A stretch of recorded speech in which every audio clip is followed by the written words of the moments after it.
Well, how's everybody doing tonight? This is Bill with the Edge of Eternity, Bill Cameron. Who doesn't like to get new tools?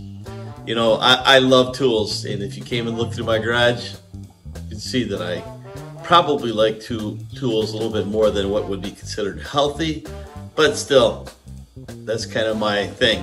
And this past weekend, I had an opportunity to get some new tools that to me mean the world. I have some cousins that live not too far from here, at least where they grew up. Some they've kind of moved around here and there now, and they got a hold of my mom the other day and said, "Hey, you know, we sold the house. We're going to clear out the garage, and you know, we know Bill really liked my Uncle Tom. I'll tell you more about him in a minute. And the cars that he used to build and the tools that he used to use. Tell him he can come and look through the garage and take anything he wants." And now Uncle Tom, you know, he would be one of those guys that you would say, this is my favorite uncle.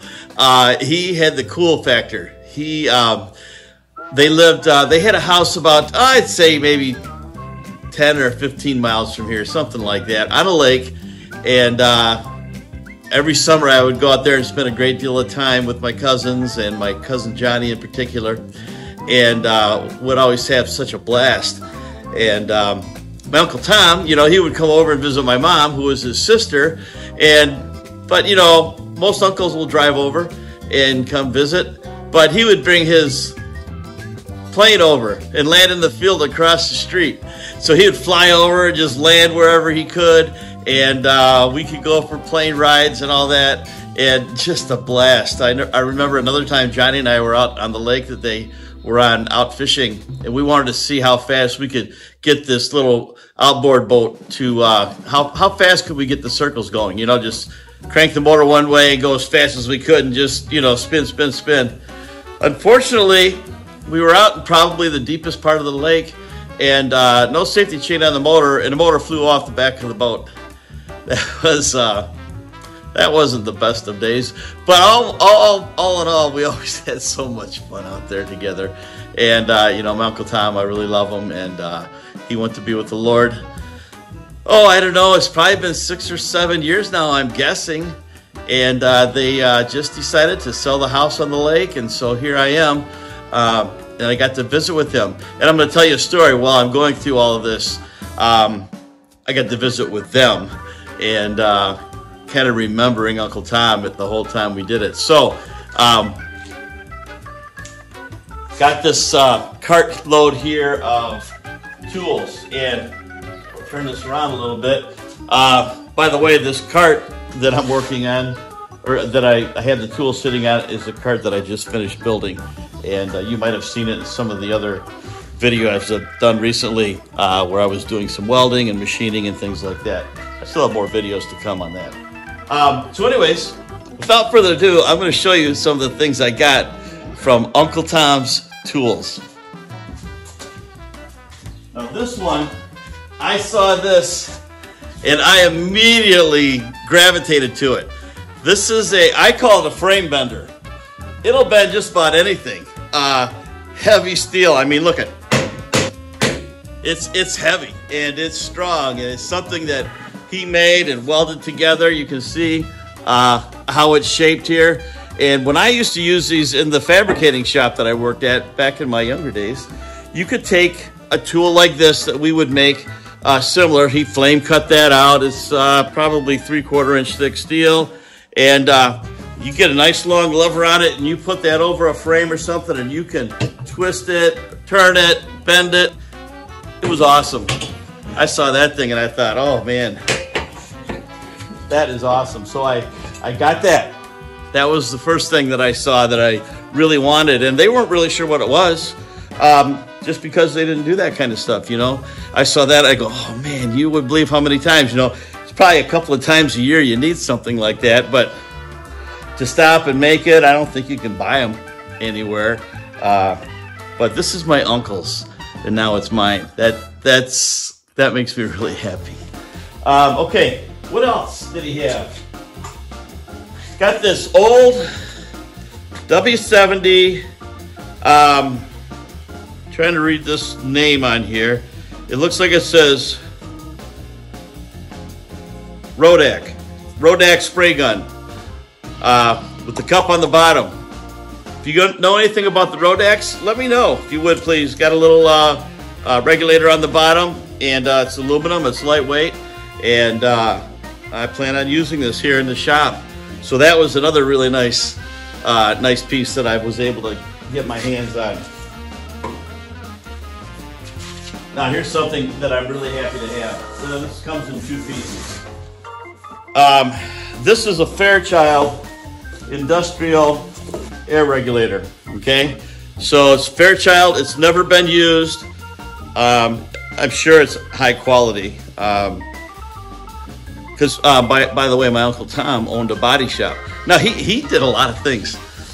I think he built that house on the lake by himself, you know, probably the kids helping him and whatnot, but he could do a lot of things. Not all that long before he passed on, he restored a Model T, and he had other cool cars like this.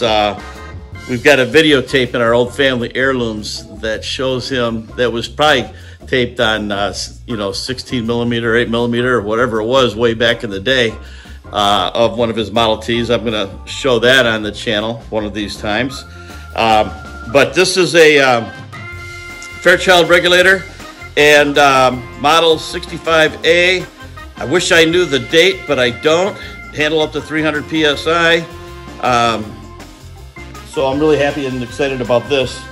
See if there's any dates on here. This came from Fairchild Industrial Products. See there? Winston-Salem, North Carolina, USA.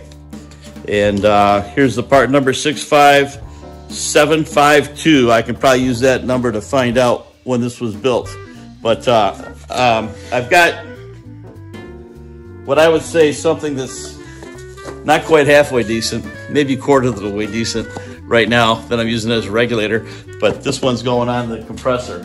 And along with that regulator, I got this filter that also goes with this, still in the packaging, never even taken out of the plastic.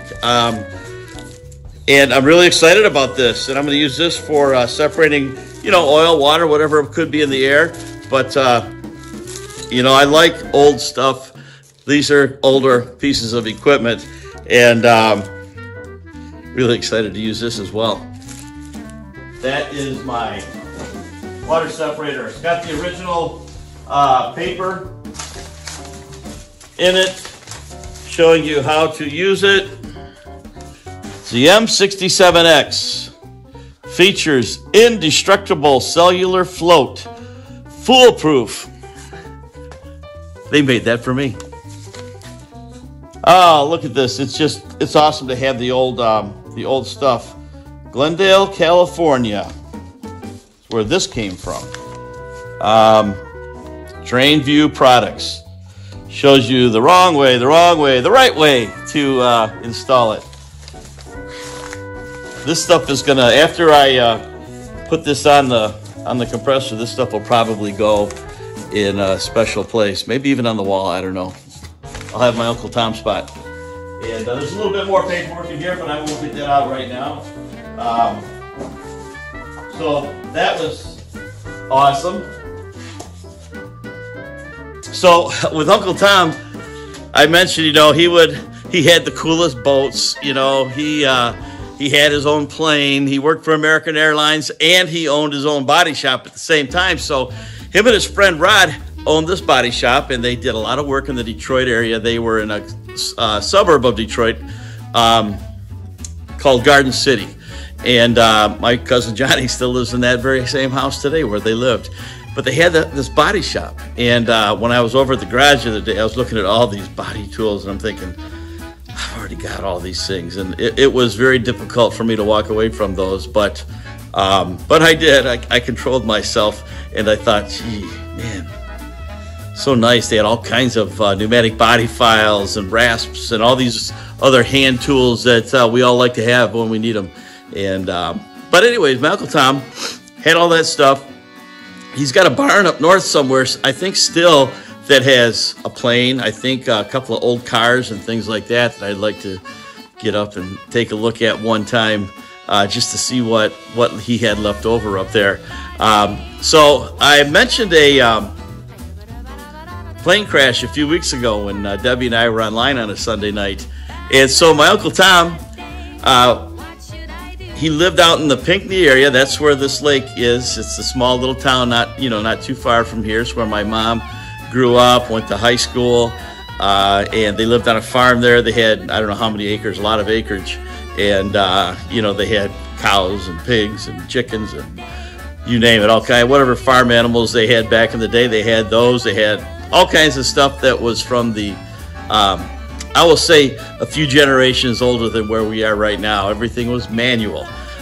They did get a tractor. They had a tractor, but my mom was just telling me about the team of horses and things like that. So back to Uncle Tom.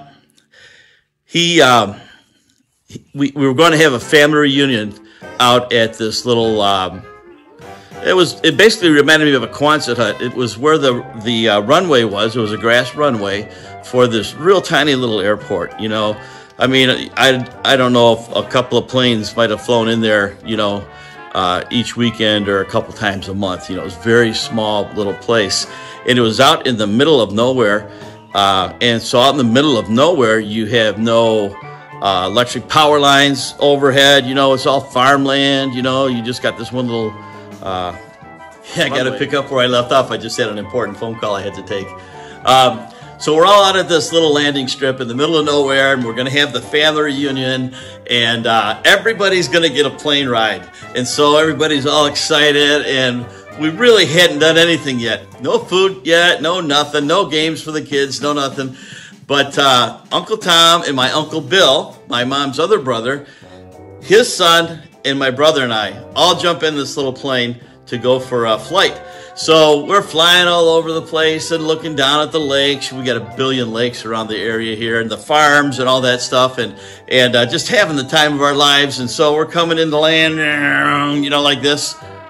Lo and behold, they had just put up some power lines right across the top of this runway. No markers on it, no marker balls or anything on it. And we, bam, hit that thing with the prop head on and just slammed down. And it was quite the impact. I mean, it was pure bedlam. And everybody's screaming off to the side. My grandma was still alive. She was there. And there's 3 of her grandsons, and she's just thinking, they're all going to die. My 2 boys are going to die. And she was just going crazy. And but you know what? By the grace of God, we all walked away. But that was my plane crash story. That was with Uncle Tom, coolest uncle, ever. And he would come and do those kind of things, take us for plane rides and stuff. And we didn't have to necessarily go anywhere. Usually he'd just land in the field across from our house. But that was all really cool. Okay, here's some other cool stuff about Uncle Tom. Got me a new square. I would say this is probably vintage. I've been looking for information on it, but it's hard to read. My cousin Jim, or Dan maybe, said this thing was probably his dad's, my uncle's dad.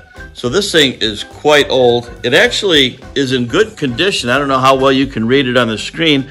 It's got that patina on it, of course, and it's been sitting out in that garage for an awful long time now. But steel, it's steel. All my other ones are aluminum. Kind of excited to have this one. Okay. Oh, what car guy doesn't like to have this? There's got to be 100 lug nuts in here for your mag wheels and stuff. Really nice polished chrome. Well, they will be polished someday. But how many times have you just had to go grab one? I was watching Bryce today on iSpider Garage, and I saw on his 52 Wayfarer that he doesn't have all the lug nuts on all of his wheels, and he's got 3 or 4 on every one of them, so he could go in and out of the garage and down the street a little bit. But I'm going to have to find out what size those are and see if I can't send him some of these to get him by until he gets the final fasteners on that. But anyways, got this nice metal box full of lug nuts. That's awesome. When I was over there looking, they're saying, you know, I don't know what most of this stuff is. There's something in that box. They have no idea what it is. And I get it. I mean, it's not the typical hammer and saw and, you know, screwdriver and wrenches and things that most people use. We'll open that one up in a minute. But first, okay, wait. Can't forget about these two items. This is another one of those tools like that big frame bender I had there. Something that he made, probably used it with welding or something. I'm not sure if that's solder on there or if that's lead. Because back in the day, you know, we used to lead body surfaces and not use so much filler and things like that we do today. And, you know, he was a body man, and he did a lot of that type of work. So anyways, got that. You know, some of these things, I think I'll use them all, but they're Uncle Tom's. That's what really touches my heart. It really makes me happy. And now, I'm not going to take all these out, but there's a whole bunch of leads here for my multimeter. And so that was really cool too. I saw that. I'm always looking for, you know, some that are special, maybe some that have a 90-degree end on them, some that are longer than others, but not cheap, you know, like some of the ones we get. These are by Beckman and deluxe test leads. So comes in a nice case, and I'll be using those a lot. Those are going to go over there in my electrical box. Set that there. Okay. This I was really surprised to see. You know, I've got a couple of small sanders. Can you see this on the camera? Let me see if I can bring this down a little bit for this one.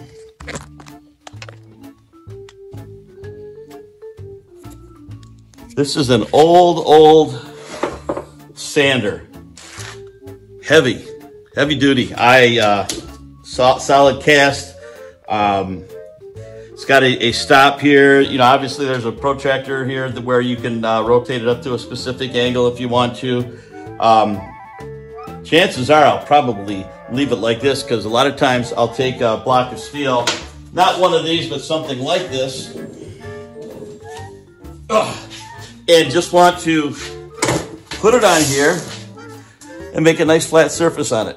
So looking forward to this. I'll get a new belt for it, although this one doesn't look like it's been used much, but I'm afraid if it's been sitting for 30 years or something like that, it might come apart. So got this sander, got a belt with it, so I know what size belt that it needs.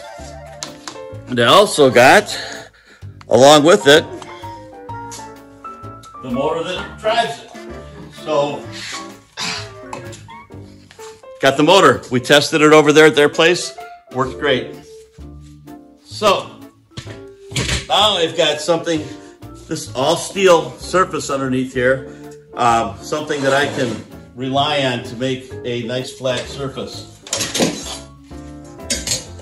More so than the other ones that I have, for sure. Okay. Now this is very cool. What would be in a suit box? This looks like something that would have one of those dummies, you know, the ventriloquists use. And so that's it. Then I'm going in there. And this was one that they thought, you know, we don't know what this is. Can you use it? So I can use it. I can definitely use it. I always think from time to time, it's one of those things you don't use all the time. You know, once or twice a year, you need one of these systems here. But basically, it's a hydraulic cylinder with a hand pump that goes on it for, you use it for whatever you want. Straightening a frame, you know, putting it between two pieces of the frame. When I did that, this guy, you might remember from a month or two ago, see if I can pick it up. the C-frame for my English wheel. And I had to straighten it. Remember, it was a little bit out of square. That would have been perfect in here. But instead I used my press over there and heat and beat. That was kind of fun. So anyways, got this thing. It's built like a tank. It's got some other tools that go in here that go with it. And just some other things in general. Different types of hydraulic fittings and such. So let's see here. Yep, more hydraulic fittings. So it's just awesome stuff. It's stuff that my uncle used. He had built some amazing cars through the years. And it's just one of those things that really makes you smile. And so that's why I'm smiling so much here tonight. Got a piece of my Uncle Tom, some good memories. And every time I pick these tools up, I'll have a memory about him, and just very thankful. It was good seeing my cousins again. Look at their nice little wooden box. Cubbies in there. Anyways, I'm changing my words a little bit because I'm getting a little emotional. I got to see my cousins. You know, I don't get to see them that often, and just really, really thankful for this. So that's my Uncle Tom. Those are some of my Uncle Tom's tools from his body shop that he used to own. And I've been blessed to have them. So everybody, I hope you enjoyed the video, and I'll talk to you again soon. Good night.